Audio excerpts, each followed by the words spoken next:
بسم اللہ الرحمن الرحیم۔ السلام علیکم ورحمۃ اللہ وبرکاتہ۔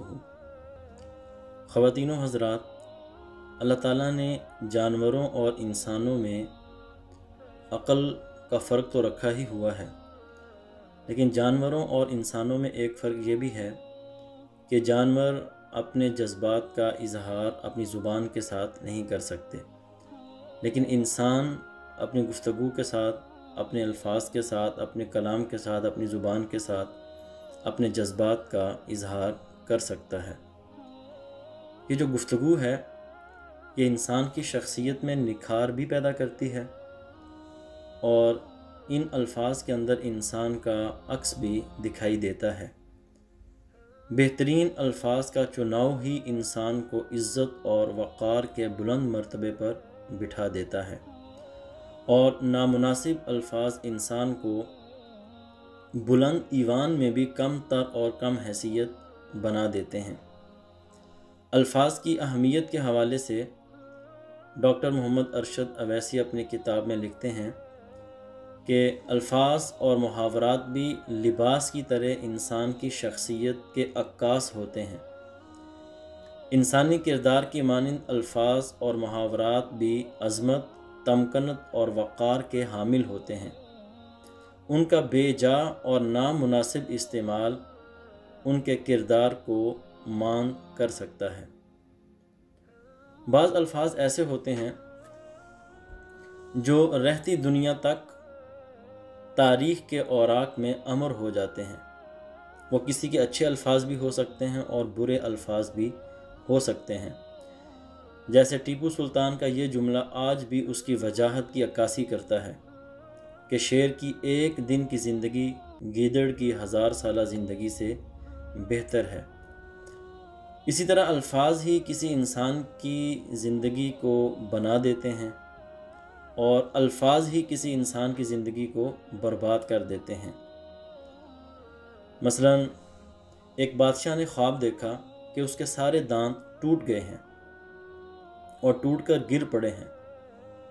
بادشاہ نے خوابوں کی تعبیر بتانے والے ایک ماہر کو بلوایا اور اس سے اپنے خواب کی تعبیر پوچھی۔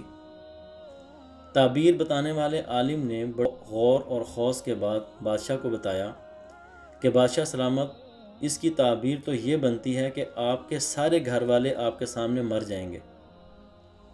اب گھر والوں کے ساتھ بندے کو پیار ہوتا ہے، محبت ہوتی ہے، آپ کے سارے گھر والے آپ کے سامنے مر جائیں گے، یہ لفظ سن کر، یہ الفاظ سن کر بادشاہ آگ ببولا ہو گیا اور اس نے اسی غصے میں تعبیر بتانے والے شخص کو قتل کروا دیا۔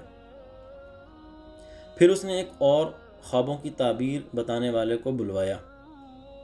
بادشاہ نے اس سے بھی یہی سوال پوچھا، اپنے خواب کی تعبیر پوچھی کہ میرے دانت ٹوٹ کر میرے سامنے گر گئے ہیں۔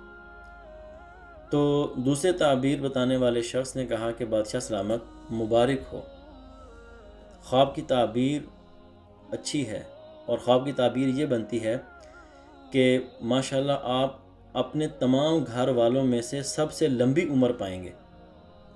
اب ان الفاظ کو سن کر بادشاہ بہت خوش ہوا اور اس نے تعبیر بتانے والے کو انعام اور اکرام دے کر رخصت کر دیا۔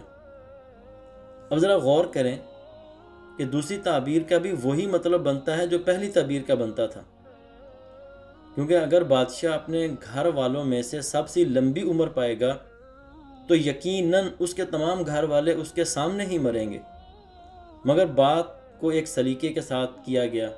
الفاظ کے چناؤ میں فرق تھا۔ پہلے والے نے کہا تھا کہ آپ کے سارے گھر والے آپ کے سامنے مر جائیں گے، دوسرے نے کہا کہ آپ کی عمر لمبی ہوگی۔ بات ایک ہی ہے، الفاظ کا چناؤ اور ہے، سلیقہ اور ہے۔ تو پہلے انسان نے، جو پہلے تعبیر بتانے والا تھا، اس کو اس کے الفاظ نے قتل کروا دیا، اس کی زندگی کو خراب کر دیا، اور دوسرا جو تعبیر بتانے والا تھا اس کو اس کے الفاظ نے انعام اور اکرام سے نواز دیا۔ الفاظ کسی کے لیے زخم بھی بن سکتے ہیں اور کسی کے لیے مرہم بھی بن سکتے ہیں۔ اب یہ انسان کے اپنے اختیار میں ہوتا ہے کہ وہ کون سا اسلوب اختیار کرنا چاہتا ہے۔ تو اچھے الفاظ کا چناؤ، اچھے محاورات کا استعمال انسان کی شخصیت کو باوقار بناتا ہے۔ اللہ تعالی ہمیں رسول پاک صلی اللہ علیہ وآلہ وسلم کے طریقے پر اور ان کے بتائے ہوئے راستے پر چلنے کی توفیق عطا فرمائے۔